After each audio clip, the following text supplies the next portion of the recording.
And Psalm 27 says, "The Lord is my light and my salvation. Whom shall I fear? The Lord is the strength of my life. Of whom shall I be afraid? When the wicked came against me to eat up my flesh, my enemies and my foes, they stumbled and they fell. Though an army encamp against me, my heart shall not fear. Though war may rise against me, in this I will be confident.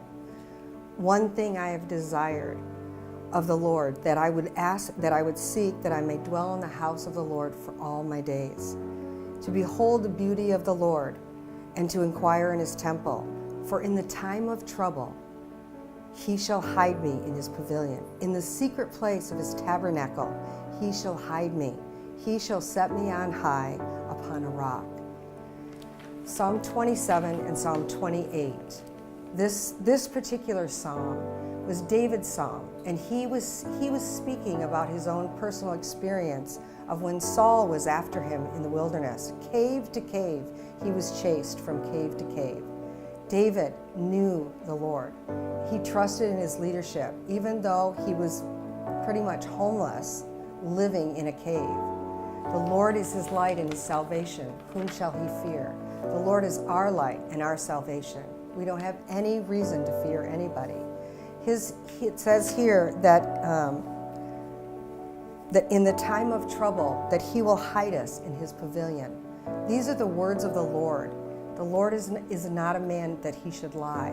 So we can trust the scriptures and we can trust the Lord.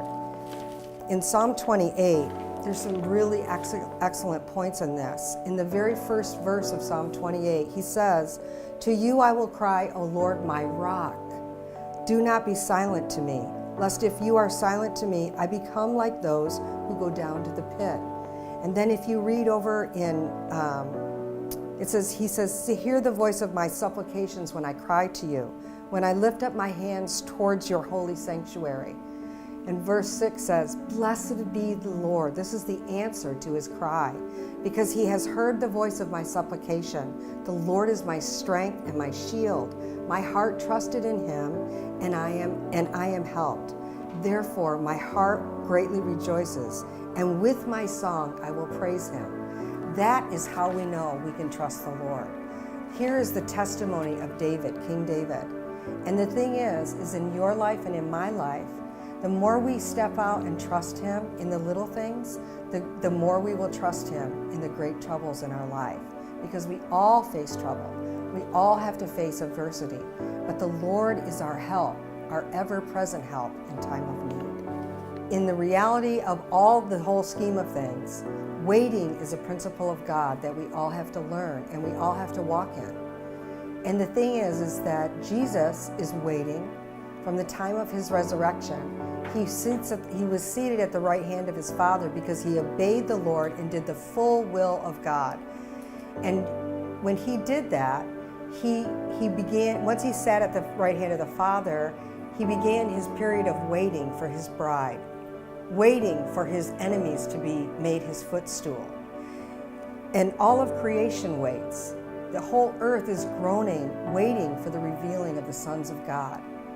And the whole creation to be delivered from corruption. When Jesus returns, everything changes. The landscape changes. Everything changes.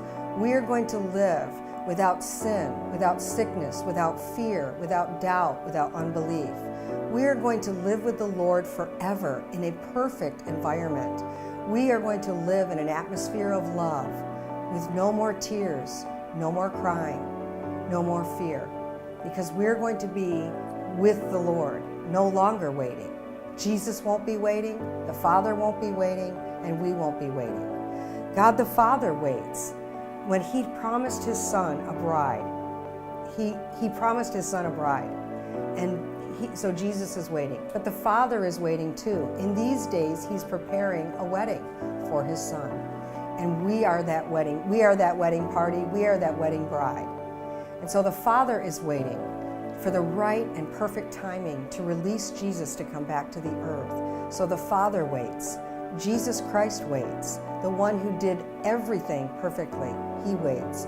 And so we as believers in this time, this side of eternity, are waiting also. How many promises of God has He given to you and that you're waiting for? We learn from the waiting of God the Father and the waiting of the Son, patience, long-suffering, endurance, perseverance. And as we wait, we will not be disappointed because the Lord is faithful. He promised, He said He betrothed us to Himself forever in righteousness and justice, loving kindness and mercy, and in His faithfulness we will know the Lord. And we will find that our God, as we learn to wait, it teaches us to love more, to give more, and to love God more and to love others. Because waiting is a principle of God that we all have to go through and we all have to do and learn in our life in the Lord.